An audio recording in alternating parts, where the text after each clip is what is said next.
I genuinely love this novel. I thought it was wonderful. Oh.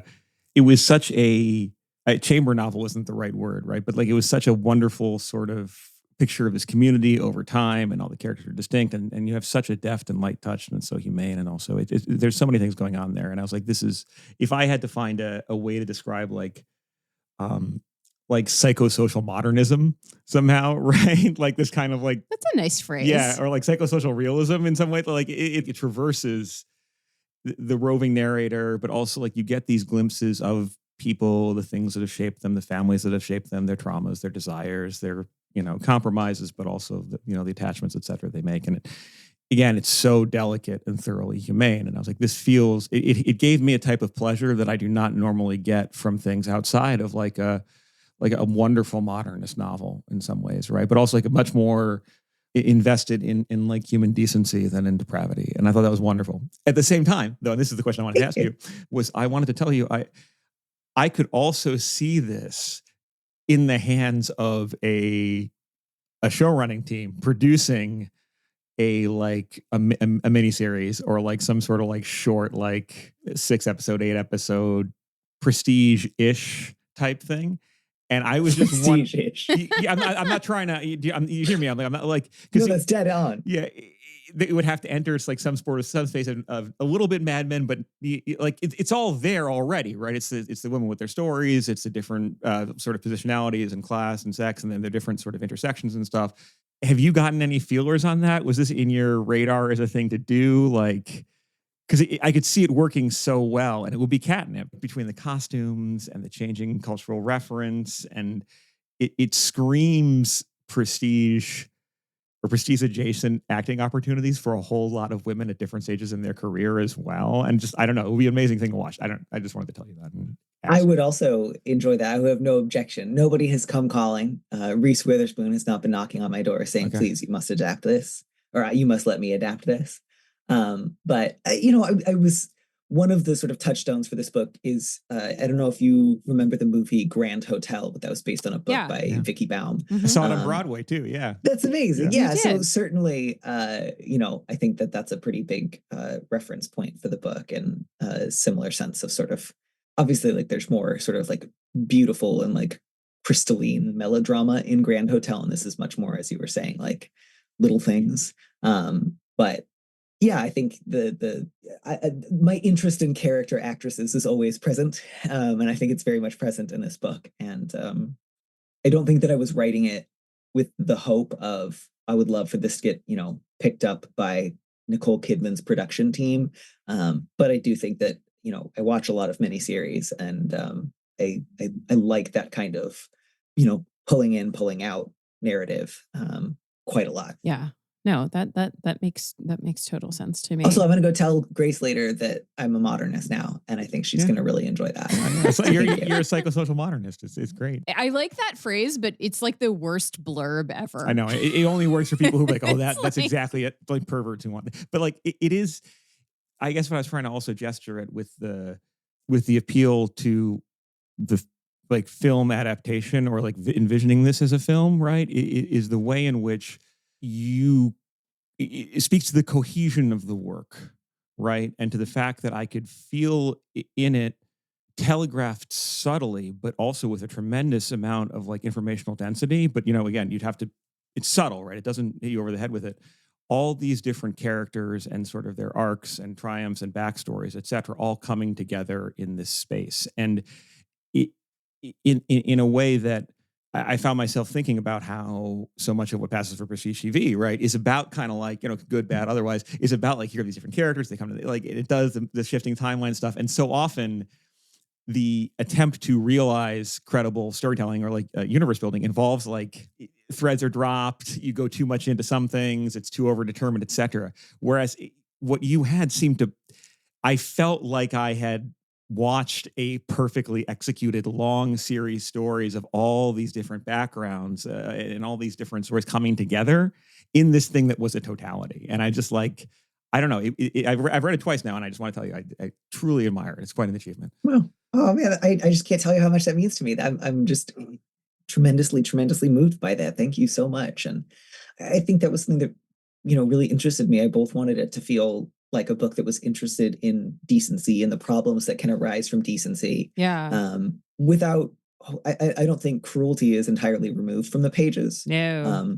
I think that's part of what was nice about Lucy Ann was if ever something needed a goose, I could bring her back into it. Although not that she's the only source of cruelty, but yeah, the problems that arise from decency are difficult and real, and they often involve the kind of cruelty that's involved with like rejection of anyone who's like socially clunky and like deep hostility towards neediness.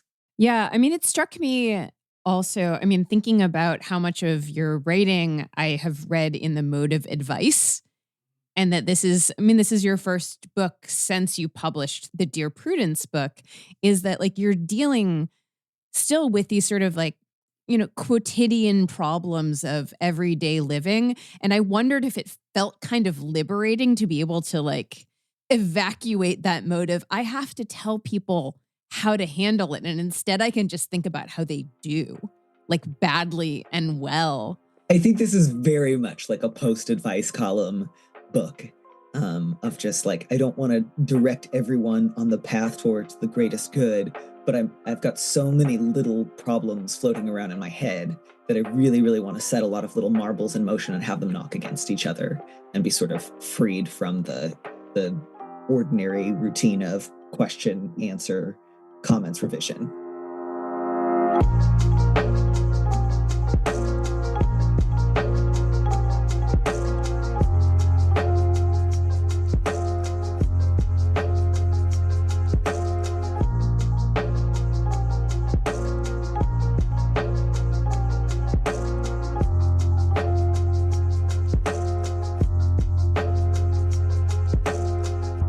You're listening to Ordinary Unhappiness, a podcast about psychoanalysis, politics, pop culture, and the ways we suffer now. I'm Abby Kluchin.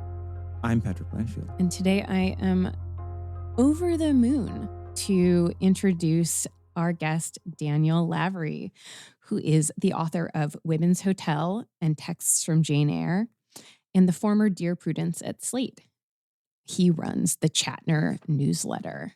And I just want to add before we get into it that Danny, I have been reading your work ever since the days of The Toast. I never miss an installment of the Chatner. It's just like, it's a total delight. The book is a delight, and it is a delight to be able to talk with you. So welcome. Thank you so much for joining us.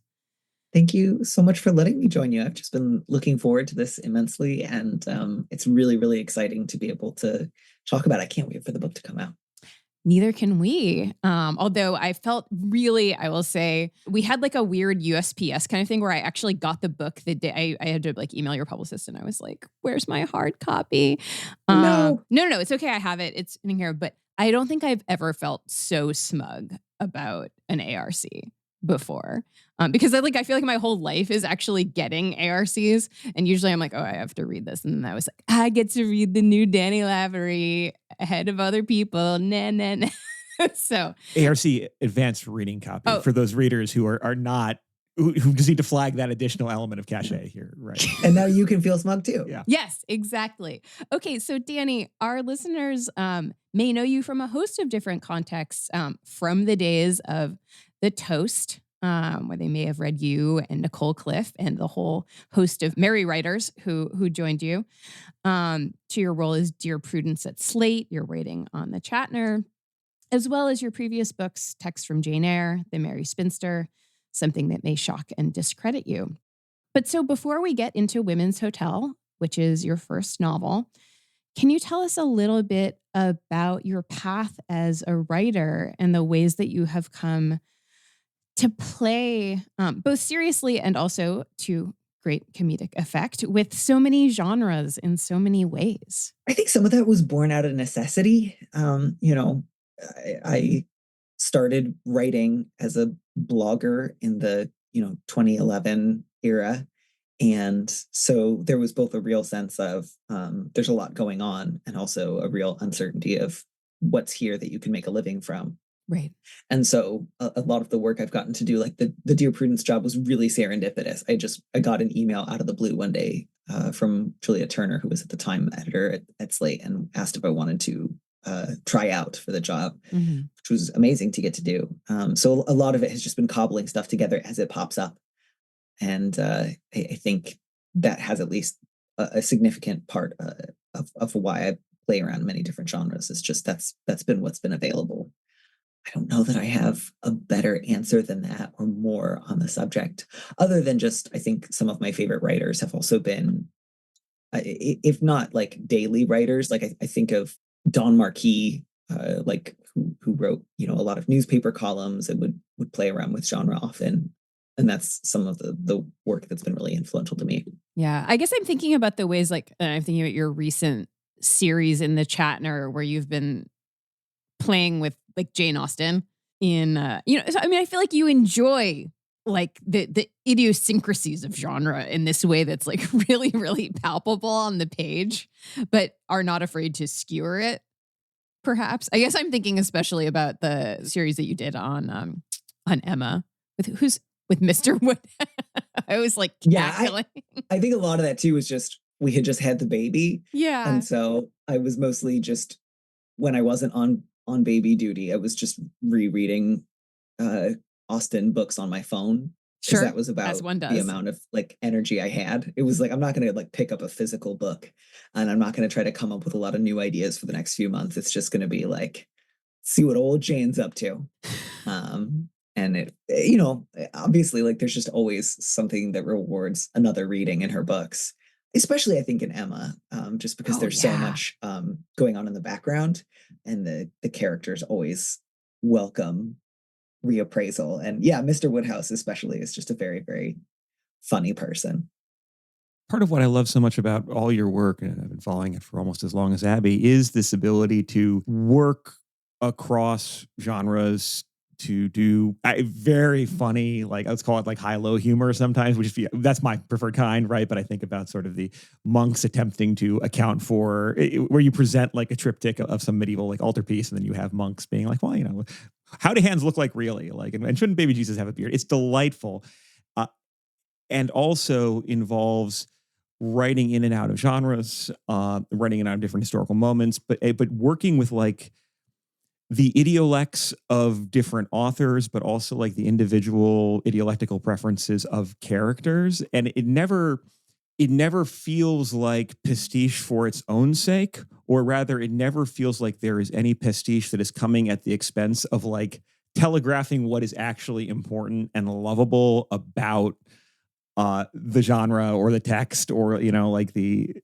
writer that you're channeling in question, right? It feels integrated somehow. And part of that, I think, that I also want to register as something I really appreciate about your work too, is that unlike a lot of other authors who have a great facility with language, and even who have a great facility of working with different characters or like weaving together different styles and tropes and scenes, my impression of the way you write is that it never is showy for its own sake in a way that comes at the cost of the delineation between characters, right? I definitely can think of, I read a lot of derivative genre stuff, and I can think about like, some people can do a fairly good like noir in a Chandler-esque style, or like, some people may try to like do the Holmesian sort of thing. But at a certain point, all the characters sound just a little bit too much like an overly precious, self-impressed author.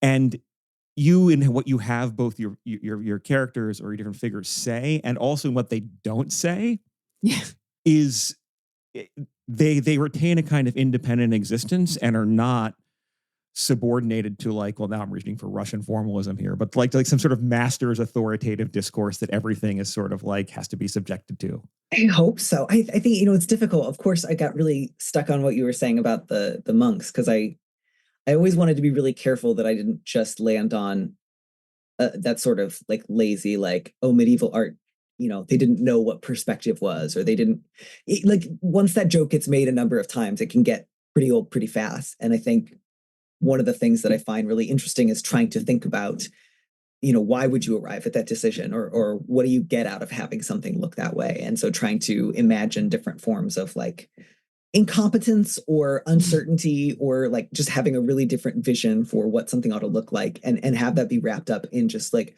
total beaming, uncritical acceptance of each other. Like that was, I think, part of my favorite part of it. But it is difficult. It's difficult, I think, especially when you work in pastiche, not to get tripped up by either over fondness for your own version of events or for the genre that you are trying to pastiche. Yeah. And so you do run into problems of fondness, coziness, losing sight of your critical faculties, which is not that they're insurmountable, just that those are the problems that you tend to run into. Congratulations, by the way, on being called a cozy novel in the right quadrant of the cut grid. I feel like this is less of a cozy novel than I thought it was going to be.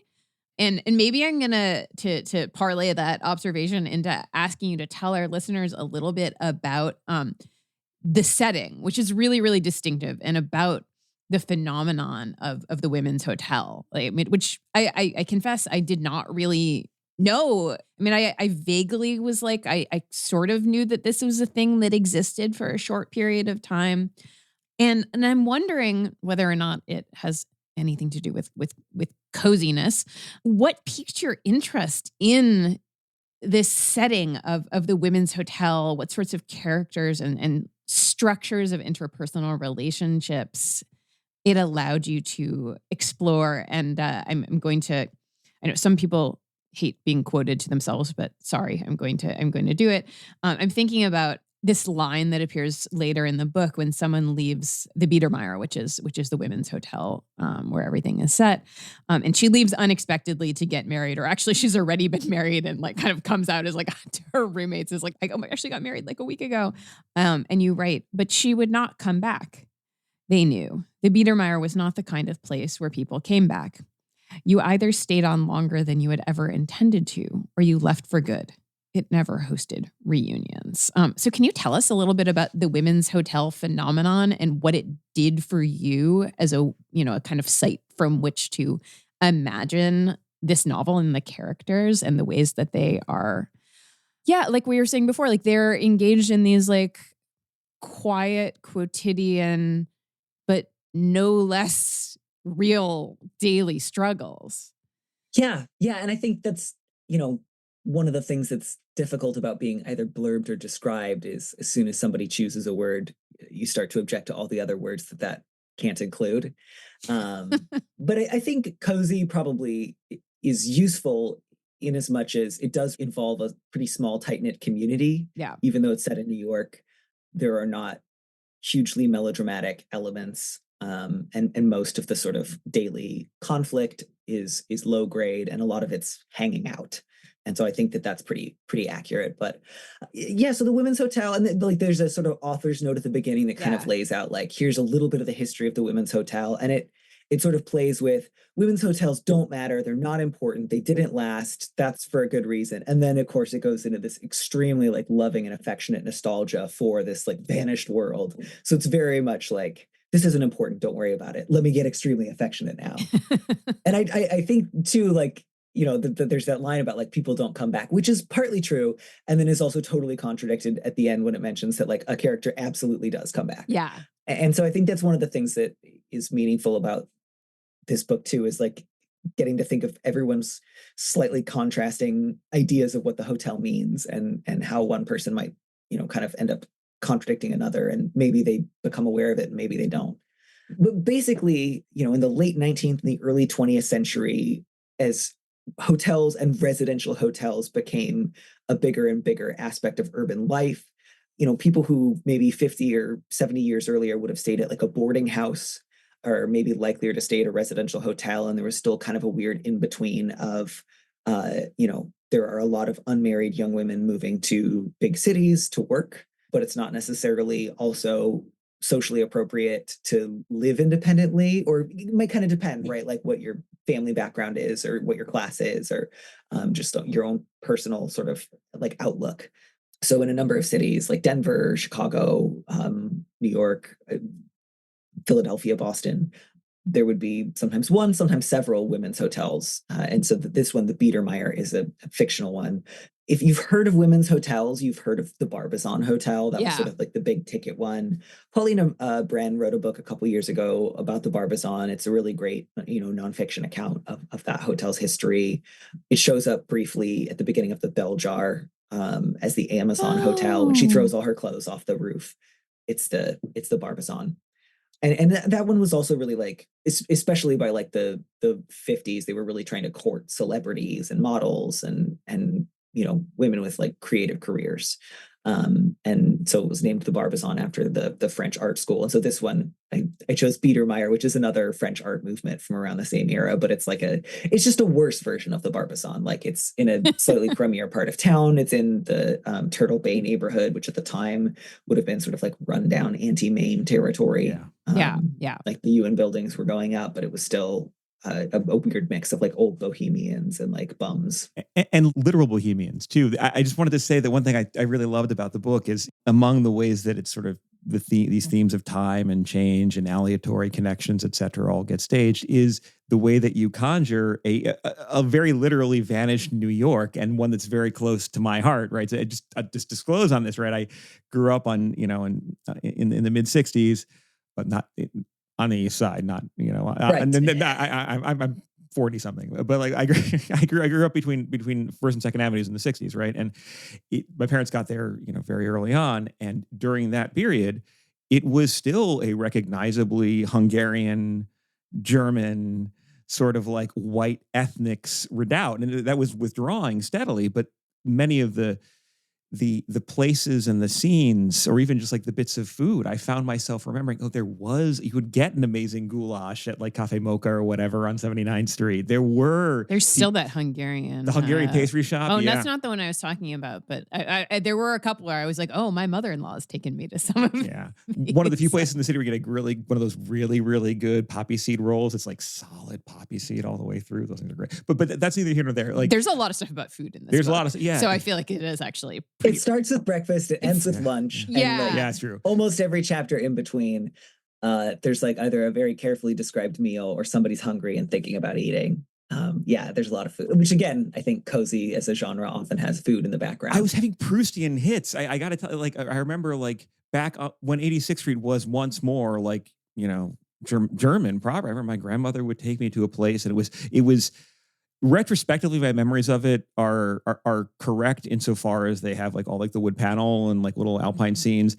I'm probably also getting some like cross fertilization from like images of the Obersalzberg, like Hitler's retreat or whatever, because it was like this weird Austrian thing, right? But like I remember like getting these ancient, to me at least, Austrian waiters and waitresses, and they'd serve me this little thing that was a little chocolate elephant head made with marzipan and with little almonds for it. Again, none of these places exist anymore, right? And even the Barbizon, right? I think, which 2 or 3 blocks from my house, one of our good friends was the apartment manager for a building facing it, right? Now is like the ground floor is all like it's one of those like very like health goth fitness. It's an Equinox gym, I think. Yeah, I'm so proud of you for finally learning what health goth means like 10 years later. And also across the street from it is where, that there's that like 3 or 4 story Italianate villa there. That's Spike Lee's house now.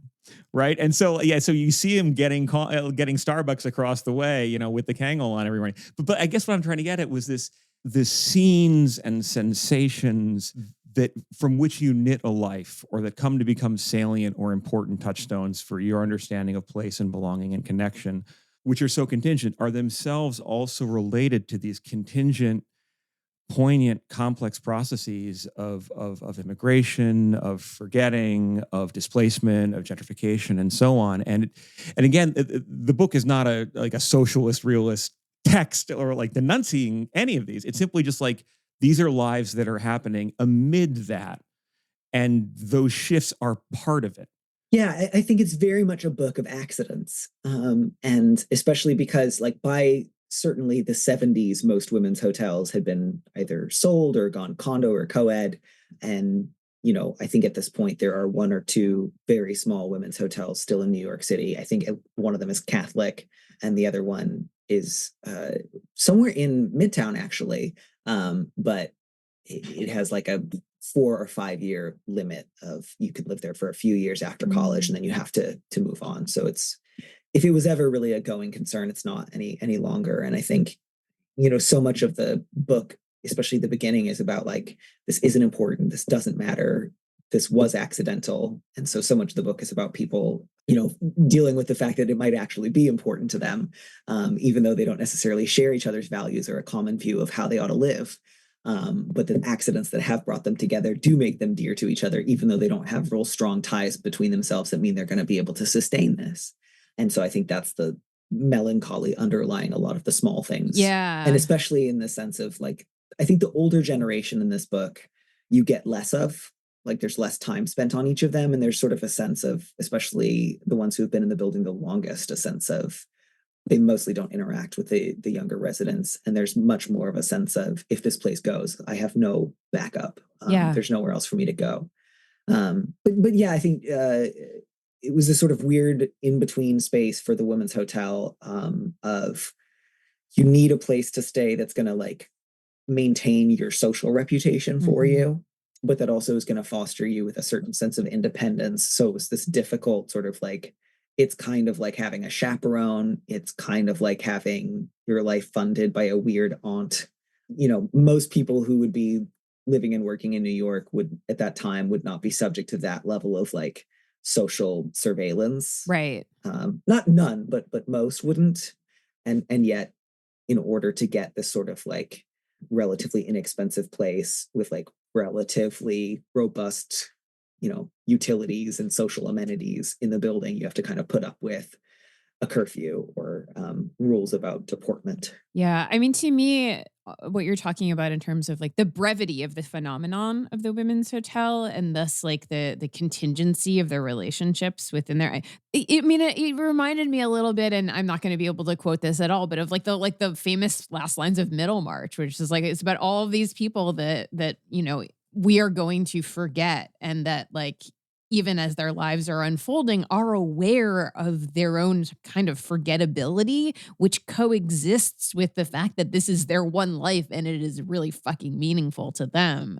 And there was something that really heightened the stakes of these relationships between the characters. It's just like the ways that they were like, like I'm envisioning like the like ping pong balls kind of colliding, like those sorts of things where, yeah, it doesn't make it less meaningful, and in fact, sometimes it dials that up. Yeah, I found myself thinking about the idea of like accidents, and in a slightly different sort of semantic sense. But hearing you describe it as that, I think, has really clarified something for me. And if you'll permit, I found myself thinking about accidents, both in the sense of, it's such an interesting phrase, right? There's so many things we call accidents, which are actually the result of social choices or neglect, whatever, right? But also there is the way in which they just sort of happen. They are, incidental, right? And these are words that share certain roots. And these are theological words. That's I have exactly to where be I'm going. really pedantic and say. Yeah. And I know that this is something that I think this is a vocabulary that we can share. And Christianity is one of several threads in the book, right? But in like our classic Aristotelian Thomistic theological model, right? You have this idea of that there are things that are accidents, which sort of happen incidentally to a thing. And then there's the essence, which is what the thing really is. And this is, that exists on a different order of, let's call it ontological, like being or like truth or authenticity. Forgive me but just I want to gloss all these terms, right? And that's well and good as a schema for all sorts of things, I think. But even within that framework, Aristotle will be like, well, actually accidents kind of pile up. And they produce, and the way that we respond to them, the things that happen to us, the habits that we cultivate, whatever, you start to develop this thing called character, right? Which is kind of like an inscription between accidents and essence, which is like, that's your personality. That's who you are. Like, that's your set of things, right? And I was thinking about that alongside this book and the many stories in it, and actually some of the stories that we read together, reading Freud together, right, when you were such a phenomenal second faculty member for Visser. I forgot about that. Yeah, were, and I'm so grateful for that, which were stories of individual suffering, right? But of like many women, frequently hysterical women, right? Who have these experiences. And this is where, again, I think I'm trying to tie together this Aristotelian philosophical mode with this sort of psychoanalytic mode, right? Where people's lives have all these banalities to them. They have all these things that are, functionally, indifferent in any grand sense, like what happens to be playing on the radio when this happens, the way in which your father, like what your dad's cologne smells like the person you first fall in love with. All these things are very contingent, but they have a way of building up and shaping what a person is and what they're receptive to and what they can or can't imagine. And then to have all these people coming together. And again, I really, there is like a psychosocial realism to this, right? Or a psychosocial modernism to this, in that we get a sense that these people they have agency, they have interiority, but also they are the products of circumstances that exceed them and have helped form them, right? And then in a situation that is both accidental and contingent because of all these things involving market forces and, realty and all that type of business, they still are coming together and they're kind of variously connecting, shifting, reconfiguring new possibilities. So that's always ongoing in some way. No one is overdetermined or necessarily ruined by anything per se, though, of course, some people are much more distressed than others. And I think that's something I want to talk about, spoilers aside. But it is like this, it's a slice of life. And it's a vertical slice of geography across a building, but it also feels like a diachronic genealogy of many people's lives and their sufferings and vulnerabilities, traumas, and yearnings. Yeah, no, and it's so funny. I think when you mentioned the thread of Christianity, the only other building in the book that gets anything like the Biedermeier treatment is a real one. It's Old First Presbyterian. Yeah. It's part of this is because I think you can see reading the book, you can sort of see, by the way, if you hear a baby yelling in the background, it's my baby. He's yelling. He likes to do that sometimes. There's like, I go into a whole history of Old First Presbyterian, and you can see, I think in the book, like a point around like the 5th or 6th chapter where I sort of realized I'm going to have to pick up the pace. And I kind of like that that's still present in the book. Like I didn't want to edit it out to just like a total smoothness, but I think you can see like the beginning, I'm like, oh, let me really dig into like this one church that we're not going to go back to. The history here and like why this pastor left in what year and where they went next. And let's really like spend some time on the history of Moving Day. And then, oh God, it's chapter 5. I love Moving Day. Moving Day is great. Moving Day is real. And maybe you were familiar with it, especially having grown up in New York, but I found it this totally like remarkable phenomenon I was not at all familiar with. And it was amazing to think that like from almost like the colonial era until right up until World War II, this was like just like a common New York. That feels like a genuine, like only in New York thing. Although, of course, there's also Moving Day in Montreal. So it's very much not only in New York.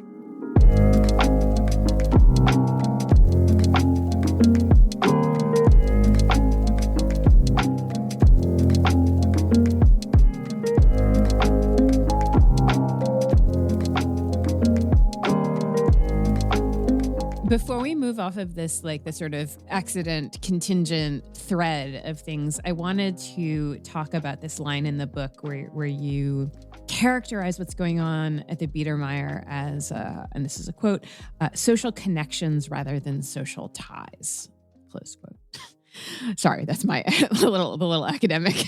I can never not say close quote.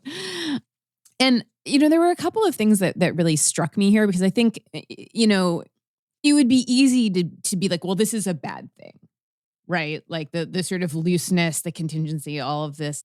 And one of the ways in which I think this comes out really clearly is this amazing scene where this completely politically disengaged woman goes to a leftist meeting just because she's bored. And she's just like, I'm just going to tag along and see what's going on.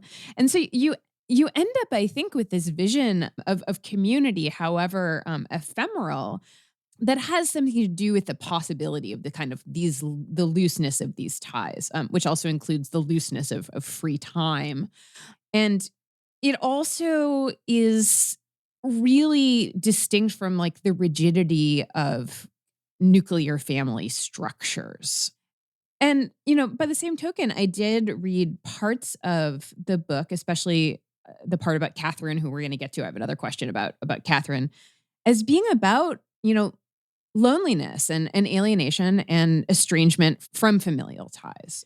So I wonder if we could talk a little bit about the visions of family and arrangements or rearrangements of these both interpersonal and also political relationships that you're drawing the reader into, because it's just such a distinctive feature of the book. Yeah, no, thank you. I think Lucienne and Catherine both kind of get a chapter where they are at a meeting or an institution that they are afraid of being drawn into. Mm-hmm. You know, Lucienne, who is, I would say, 3, possibly 4 of the characters are very, very loosely based on real life people, and very, very loosely based, to be clear. Sometimes it's truly just like a name and a big concept, and then away we go. Sure. Lucienne is one of them. Pauline is not. Catherine is not. But so Lucienne, she spends that chapter going with Pauline and Catherine to a leftist meeting, and you see it very much through her perspective. So it's pretty dismissive. It's very like a sort of like there's some shallow humor in it of just like, these people don't know how to organize themselves, ha ha ha, and a sort of desire to not find anything like a deeper connection or anything that connects anything thematically. So you're very much just sort of like, this seems like a weird mess.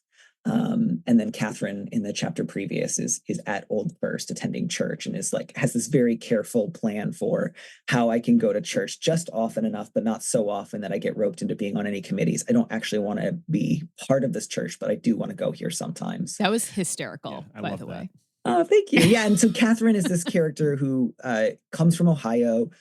She had a sort of like brief and bewildering experience with alcoholism before she came to New York. She's sober in New York. And that's her other sort of connection to the big, like mid-century American institution of AA, which I think kind of in contrast to the Women's Hotel is in this book is very much like, this is a new technology. This is exciting. This is transformative. This is hopeful, optimistic. It works.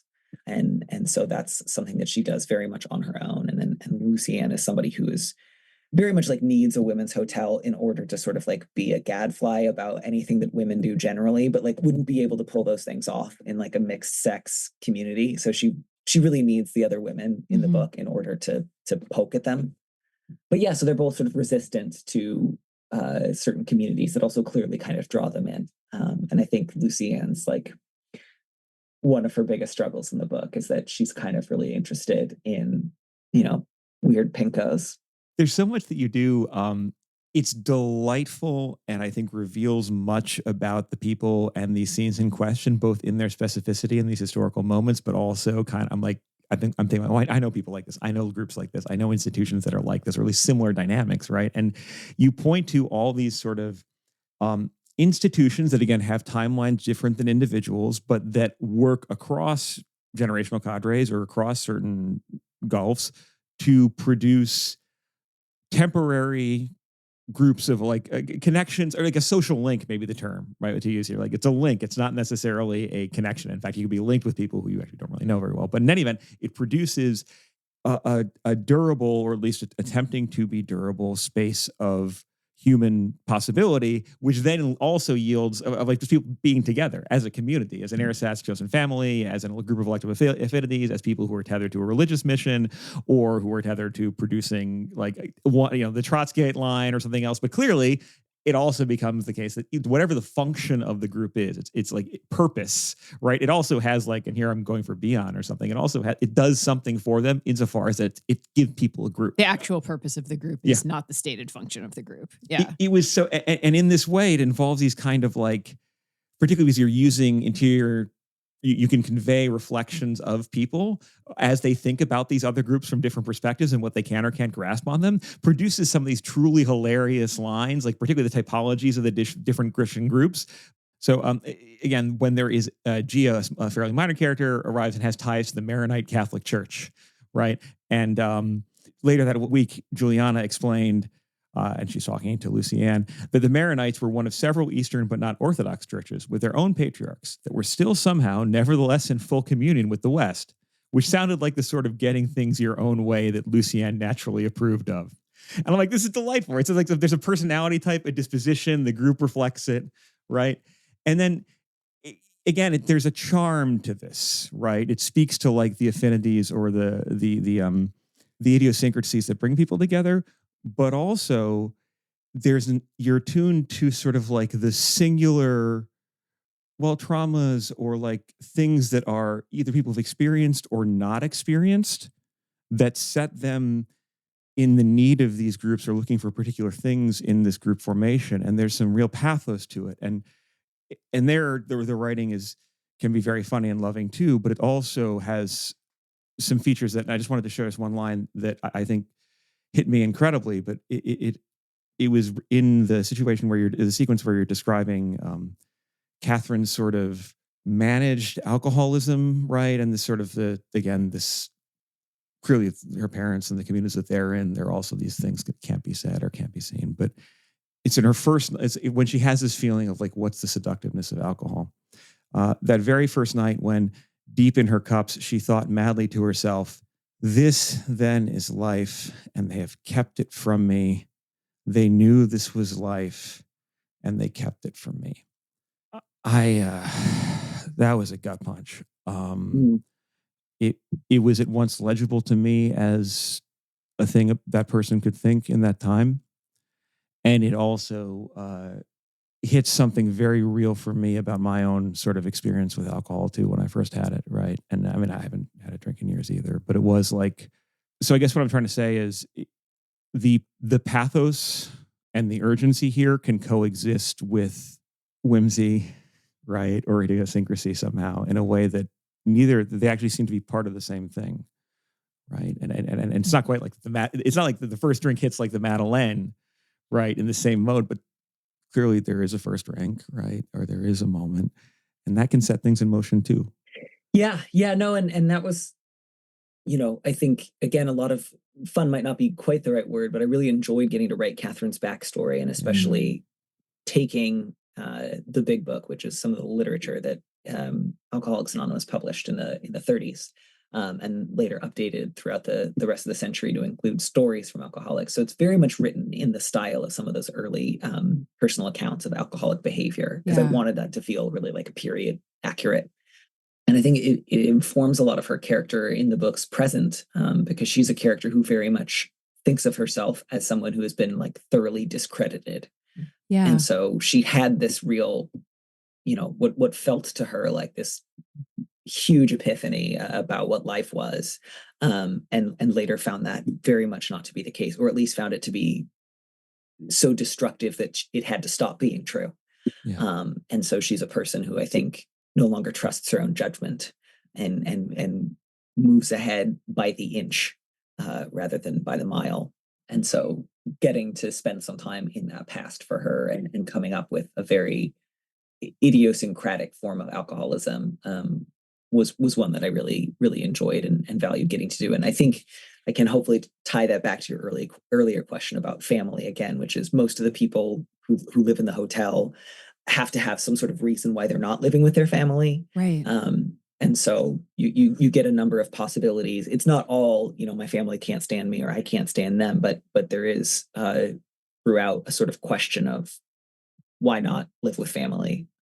Why live with sort of strangers, but not just in an apartment building, like in a truly independent way? Why this sort of in-between thing that's not quite a tie, but neither is it, just anonymized urban living? Yeah. And I really wanted to ask you about, and I think maybe this is why I was pushing against the cozy bit, is because, like I said, I've been reading your work for a long time, and the book is darker than I thought it was going to be, in a good way.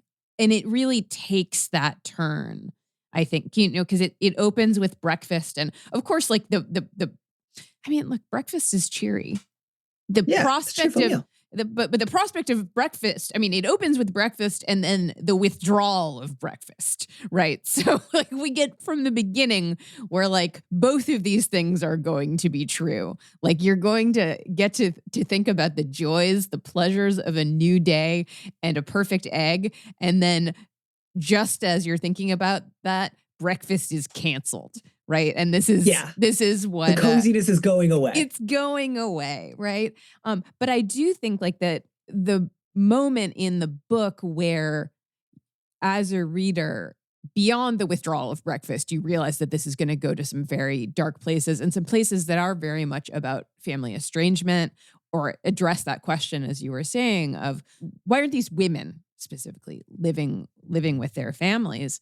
You know, we get this Catherine character, and we get her, you know, very distinctive and very sudden experience with alcoholism as a very young woman in the Midwest, being basically bundled off to the Biedermeier. And, you know, AA ends up being the only family that will take her fundamentally. And yet, actually, her relationship with her sponsor is pretty rough on her in a lot of ways. You know, I kind of kept being like, oh man, this sponsor is actually sort of like Catherine's more vicious superego sometimes. Like, but so I really wanted to ask about how you came to write this particular story. I mean, there's clearly like a lot of research that goes into, I mean, the whole book, but it does have this just, you know, AA is not just a timeless thing, right? It's something that has changed very much since its inception. And I'm really curious as to, you know, what that process was, especially because there is this way in which the book displays this kind of both tenderness and enormous respect for the power of AA, including as surrogate family, while also like really skewering it. So I would love to hear what that was like for you. Yeah, so I loved getting to research and to write the AA scenes as well. Again, just because it's fun taking her totally out of the context of the hotel, and it's much more of a, you know, predominantly male atmosphere. And at this point, you know, in the early 60s, there had been women in AA since the earliest days, but not very many. And certainly, obviously, you know, this is context dependent, but it would have been, I mean, the Days of Wine and Roses was what, 63? And that was, I think, one of the earlier depictions of like dramatic female alcoholism that I can think of in the movies. Not that they didn't have like women drinking a lot like in the 30s, just where it was presented as like, this is a problem, she has an addiction. Right. So socially that would have been kind of new. And I think that kind of combined with that and like her own social context, like Catherine is someone who feels herself being very much on the back foot. And so I think her sponsor, Arthur, is somebody who feels very comfortable offering her direction. And I think I wrote him in such a way where like you can kind of imagine him being either gay or not, kind of like either there's more of an affectionate underlying avuncular attitude or not. Maybe like he sees her a little bit like a Lincoln log of just like, you're one of a bunch of young alcoholics who come under my purview, and, you know, I'm not your actual boss, but like it or lump it, you know, here's what I'm going to tell you to do. And if you don't like it, there's the door. Yeah. And that's something that she welcomes, at least at this point in her life. And so I think she experiences those sort of cuffings as like an affectionate mother cat sort of batting her around. And that's something that she feels that she needs at that point and can't really get out of Mrs. Mossler, who I think is like, she's probably in some ways the coziest character, or the character who is the most sort of like bound up by coziness or unable to break out of coziness. And so she's not really a character who can offer meaningful exercise of authority. So if that's something that you're looking for from her, you're probably not going to get it. She really does throughout the book is like lose things and, you know, be misinformed about where people are in the building. And she's taking away breakfast. And she's taking away, she doesn't want to have to do it, but she's out of ideas. Yeah. She's been out of ideas since at least the 30s. She had one idea, which was open a tea room. And then that didn't work out. And she had a second idea, which is get a job on my walk home. And that's it. And out of those two moments, she has built a life. But she can't really help anyone else plan theirs because she didn't anticipate any of the changes that sort of cut her plans in two. And so her only reaction to change is just sort of, well, we'll see what happens. But yeah, so again, just with the AA, it was a really different example of a community that, again, would have felt fairly cutting edge, fairly innovative, fairly like sort of like post-war, like we've got the technology, we're going to make everybody a little bit better. This is going to be it. There's some growing pains, but it's the growing pains of democracy and, you know, of everybody kind of getting in the mix and being equally invested in how we conduct ourselves together. So that's why you get that sort of prolonged argument scene about, you know, should you raise your hand to get people to applaud for you before your actual sobriety date, if it's later that week or not, and everybody really weighing in and taking it very seriously. And that's sort of their version of small things. Yeah. I mean, it's not a warm portrayal in particular of AA, I don't think. You could see a different book in which she flees from the family that sends her away into the arms of this welcoming community. But that's not it here. I mean, it keeps her sober, which is no small thing. But it is this. To me, it's sort of like, when you think about like found family, chosen family, there is a quality, I want to say, of warmth that I tend to associate with that. And yet it feels like this is another series of loose ties.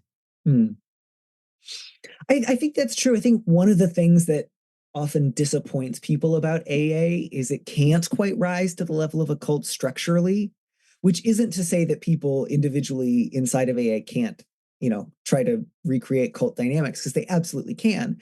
Just that fundamentally, there's a real ceiling to how much money any individual meeting or central office can hold. You're not allowed to officially sponsor rehabs. You're not allowed to, actually kick people out meaningfully. Right. And so, again, none of that means like, oh, it's not possible for people on an individual level to do culty things in AA, because they absolutely can. But just it cut those strings early on as a group to make sure that it couldn't go down that road. I think in part because they knew that was pretty clearly possible, right. And not only possible, but likely to have happened otherwise. Yeah. So it's a group that sort of made its own course of least resistance impossible, which I think is a sort of interesting place for an organization to be.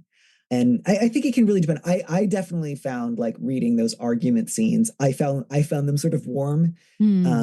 But then I often have a sort of cozy fantasy of family-like affectionate argument that I think I get out of a lot of books that I read around like my teen years. And yeah, I think I myself am a much more like avoidant, cold person when it comes to conflict. And so I really like and am drawn to sort of like boisterous arguments. Yeah. Like, I always remember the movie While You Were Sleeping, like that big like family argument of sort of like, Hollywood white ethnicity, where at one point like they're just, shouting at each other at the dinner table, and somebody says at one point, I never said Cesar Romero was tall, I said he was Spanish. And that sort of like in my own family growing up was a sort of shorthand for, you would use that as a code word for like, this conversation is kind of devolving into a weird argument at cross purposes, but I feel warmly about it.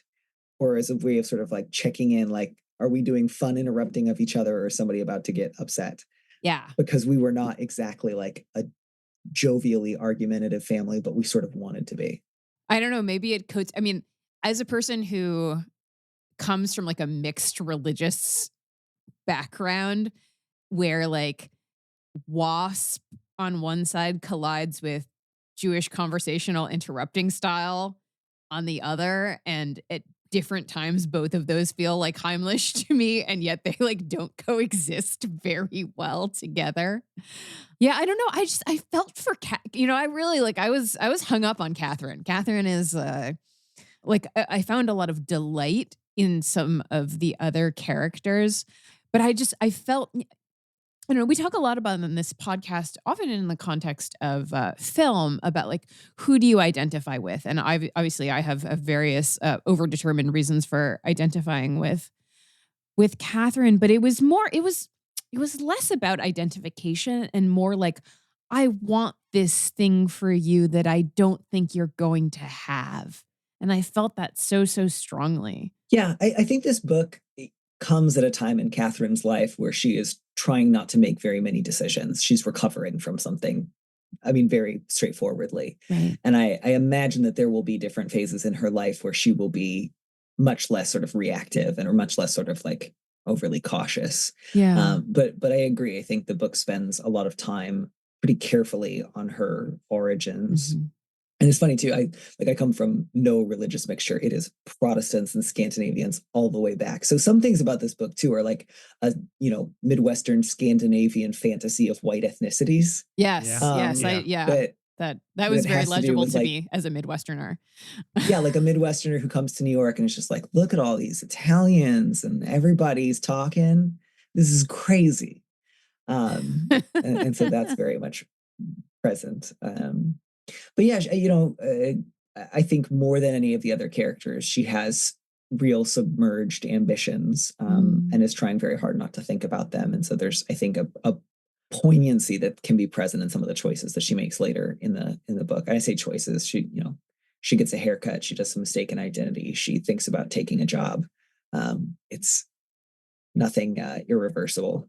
Getting a haircut is a non-trivial decision. And this is a real haircut. This is a real, I mean, she gets 2 haircuts. She gets 2 haircuts. Yeah, that I actually have, like, I don't want to say more about it because I don't want to spoil it.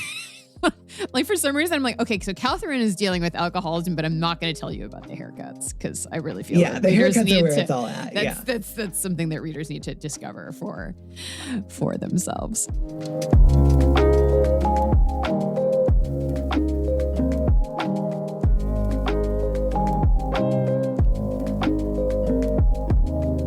I'm dwelling on Catherine, but I do not want to paint a picture for listeners that this is like a book about like alienation and depression, because it's definitely not that, although, it allows for a really wide range of quickly shifting emotions and experiences. And it is so full of these small moments of delight. We were talking about breakfast before, but like, I know you've done some food writing, Danny, and like that really comes through in this text. Like, delight often comes in delight at not even just eating food, but at the imagination of eating food, even from the position of not being able to do so. It's not that the most powerful fantasies here are fantasies of family, but fantasies of fullness that come through like an experience at the automat. Something like that's plenitude. And you have this, really palpable, and Patrick has talked about this already, but a really palpable affection for the characters, even, and maybe even especially because of their limitations, their smallnesses in some ways, their rigidities, the smallness of their horizons, the way that they flout conventions, the way they adhere to conventions, their tiny pleasures, their unbearable pains. And, one of my favorite, this is again about food, one of my favorite parts of the book is, if I were talking not about a novel and I were talking in like a more clinical setting, I'd be like, this character is having intrusive thoughts.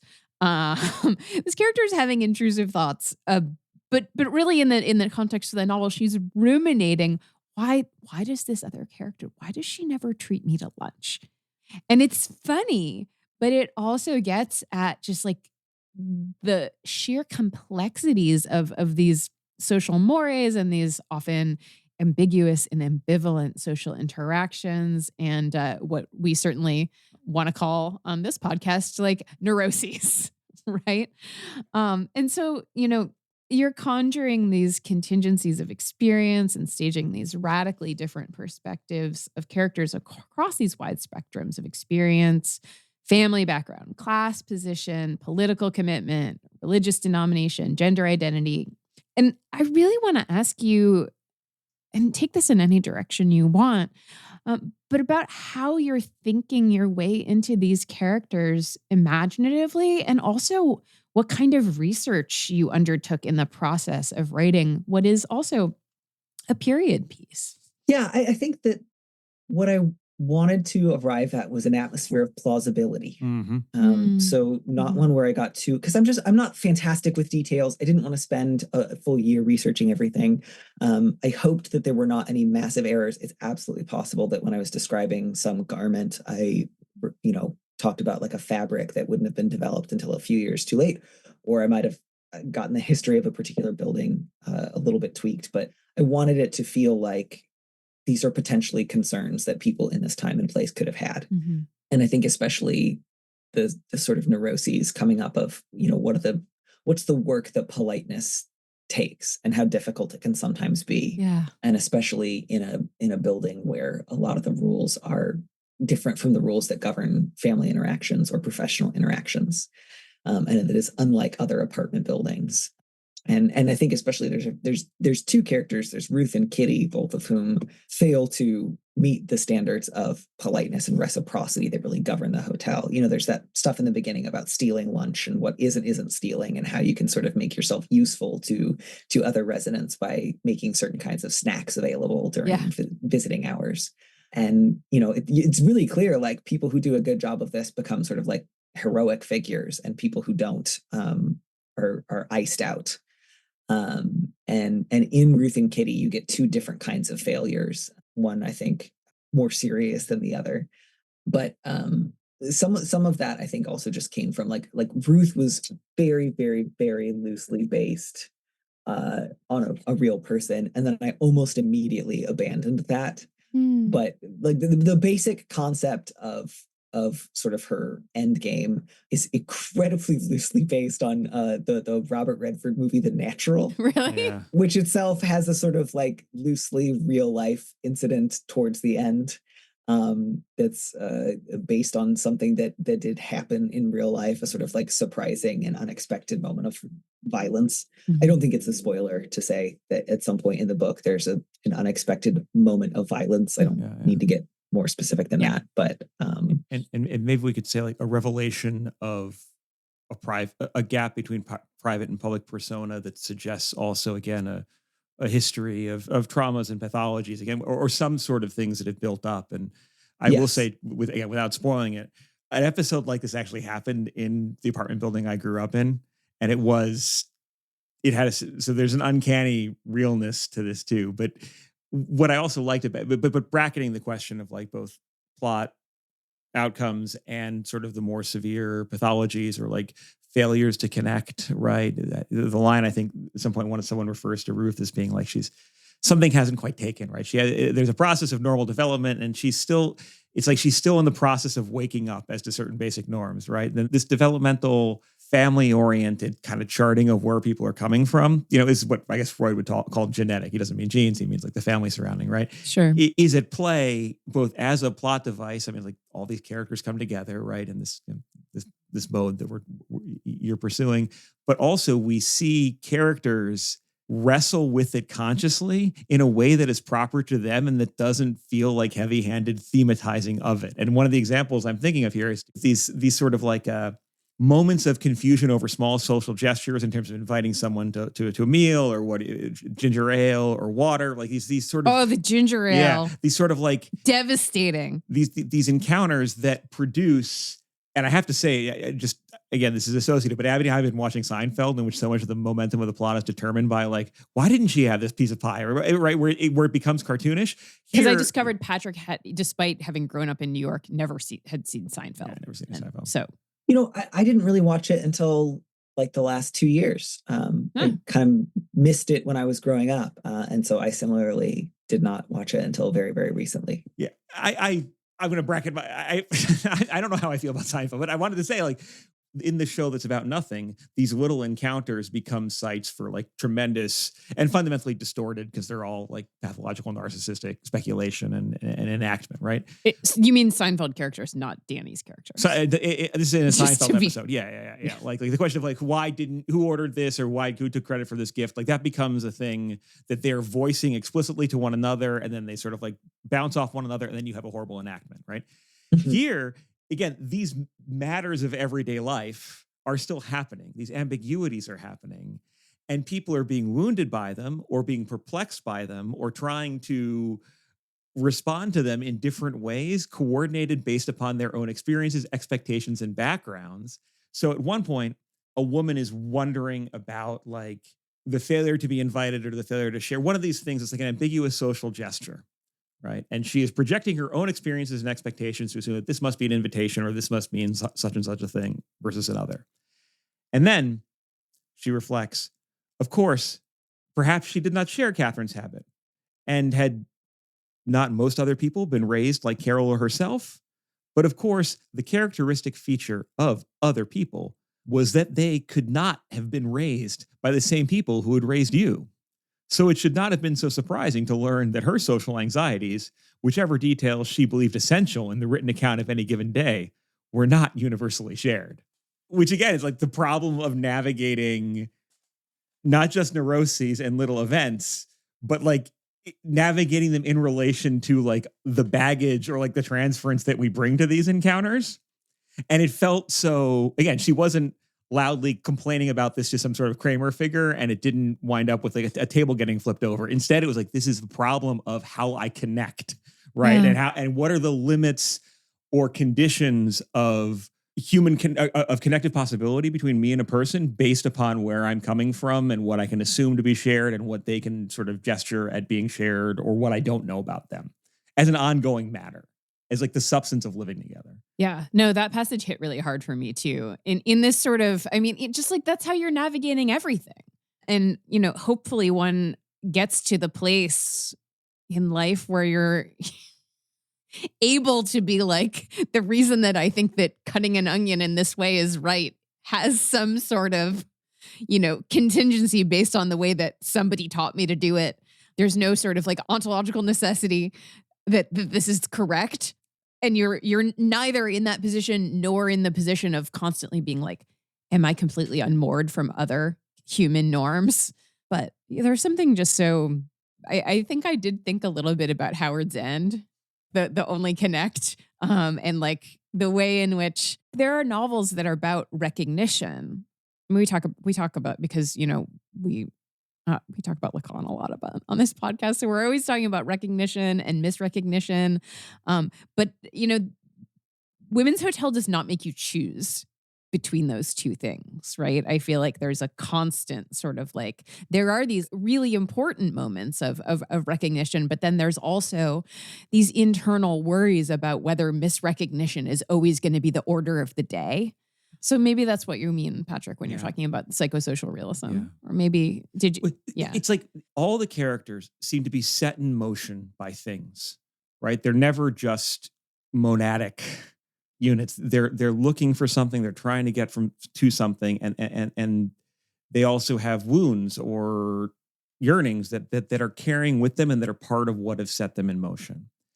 And in a way that I think you conjure that's rare, the things that set them in motion, that same, or even that capacity to be wounded, that capacity to be like put out on a search or, you know, going somewhere, being made to leave, is also what impels them to connect with other people as a way of sort of healing or working through or simply just existing in light of those things.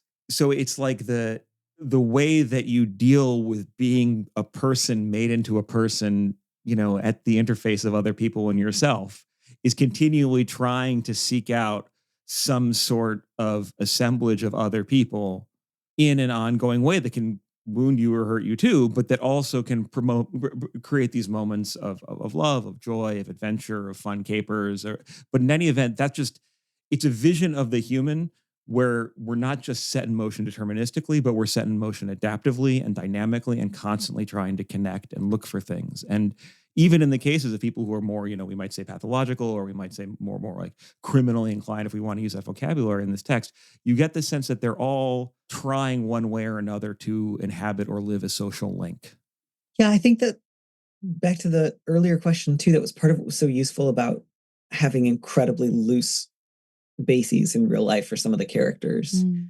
Sometimes it would be as straight, you know, like with Ruth, I think there's a first name and the idea of she's going to do something surprising. Yeah. Or like Lucy Ann is technically based on Lucy Ann Goldberg, because she had, when she was at college, she created a sort of like cheekily anti-women's lib like organization / zine called the Pussycat League, which didn't really go anywhere, but like put out a couple of issues. And so it was like, I didn't use any more of her personal life other than the fact that she was a writer and her name was Lucy Ann. And then I was like, and she's going to be, you know, like a Jimmy Breslin semi-acolyte, and she's going to be from like Delaware and have nice furniture. And, you know, her family is going to be like, you know, Italian, but like old Italian.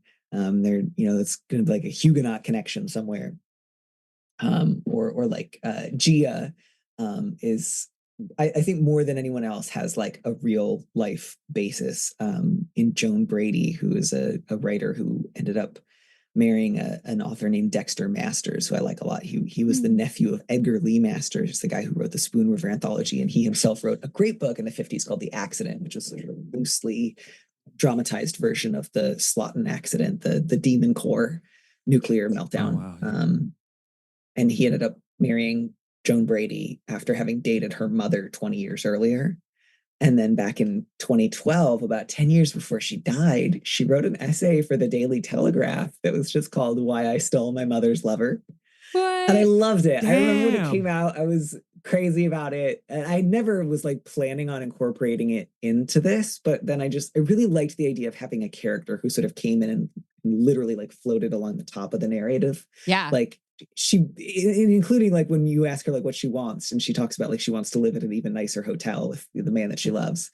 Like she has the penthouse storyline. Yeah. She's beautiful. Yeah. Everything goes like I feel like she lives the way that like Scientologists feel about their bodies, which is like I envision it. It happens. There's a perfect like one-to-one relationship between my plans and my actions and reality. And that's just like how things work out for her. She's like, you know, I knew this guy a little bit when I was a kid. I haven't seen him in 20 years. I've decided mentally that he's the man for me. And I also really want to stick it to my mother. And so I'm going to move to New York, look him up, and make this happen. And that's basically like what the essay is just like, I was beautiful. I was a dancer. I knew how to make my body knew exactly what I wanted it to do. And I could do the same with him. And I saw him and I planned it and I made it happen. And it was great. And then my mother died of a heart condition. It's so beautifully vicious and triumphant and fun. Like it's really fun. And it just worked for her. It worked. And so, you know, I didn't then go like research the rest of her life or try to figure out many of the details. I just took that basic concept, like a dancer who wants to marry her mother's lover and then does. I was going to ask if they stayed married. Yeah. Yeah, I don't mind spoiling that. Yeah, absolutely. They're married for however long he lives. You know, she's at his side when he dies. They're in love the whole time. They never, you know, it's a little like that, as well as like Lucy Ann, who there's not a lot of sex in the book. Yeah. And the sex that is in the book is usually sort of like incidental to everyone's understanding of their sexuality. Yeah. Like the sex between Lucy Ann and Stephen is very sort of like, you know, it's like, you know, you're going up in an elevator, he's going down an elevator, you meet briefly on one floor, and then, you know, it's off. But I wanted sort of like non-representative sex because I think that's sometimes fun to write about. Yes. And I'm not quite sure now how that was connected with Gia so much as, there's a section about like, oh yeah, like Lucienne never has safe sex. And every once in a while she's like, is that going to be a problem for me? And it never is. She just gets away with it. And I liked occasionally having moments of just like, yeah, really luckily this worked out for you. Usually it doesn't work out, but it did this time. I loved Lucienne. She's just fun. She was just more fun than Lucienne Goldberg, I think. I mean, but just like when she goes to that meeting with all of the leftists and she's like, this man is not going to be good husband material. Just look at his outfit. Yeah, or like, it doesn't matter what Catherine's going to be wearing because it won't make me look any better or worse. So like, who cares what she's got on? Oh, that was amazing. Just like, she made me think of like people who, and I say this as a person who's like really camera phobic. Like some people really know their angles. That would be like the contemporary Lucienne is like, who could she be next to? Where is the right place to hold this phone? Where is that there's some people enhance her beauty, like even other beautiful people. Yeah, no, she's canny. She's always thinking about like what's going to work, what's not going to work. And I think that's part of why like the ginger ale chapter is like kind of her only moment of like real downbeatness. Yes. Is because in that one moment, her like obsession for working the angles makes her really obsess over what went wrong and why. But normally she's canny in like a very fun way. I loved that. Just the like, he didn't buy me a cocktail without asking. He ordered ginger ale for both of us and like just knife through the heart. You might as well be dead. Incredible.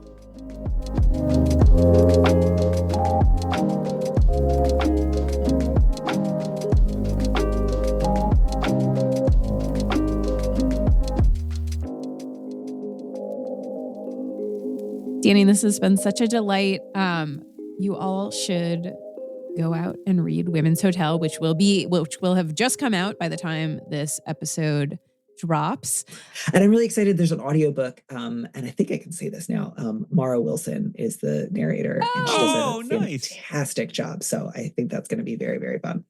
That's amazing. That's amazing. Well, congratulations. Yeah, truly. It's a real achievement. I read it in one sitting the first time, and the second time came back and reread it more slowly. And it's good to have feelings, and it's good to have a book that makes you have feelings, and to get a world, but like contains you a little bit at the same time. Yeah, it's a holding environment. There's something very Winnicottian about this book. I felt more human. And stop saying such nice things to me. No. I'm gonna go crazy. Sorry. We really liked it. We knew we were gonna like it. That's why we wanted you to come and talk about the book. Well, I really, really loved getting to talk about it with you both, and I'm just so grateful to you. Thank you. So, congratulations on the book. Thanks, you guys. Bye. Bye. Bye for now.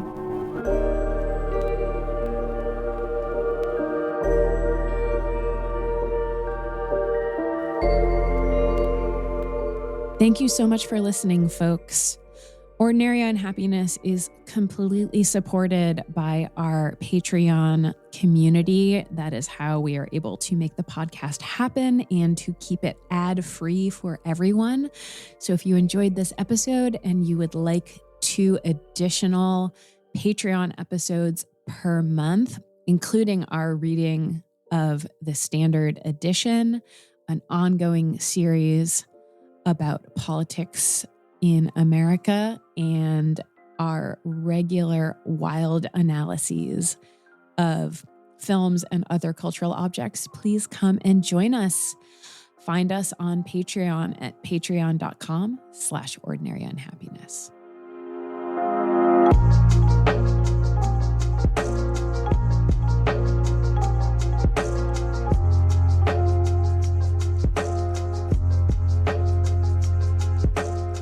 This has been an episode of Ordinary Unhappiness, a podcast about psychoanalysis, politics, pop culture, and the ways we suffer now.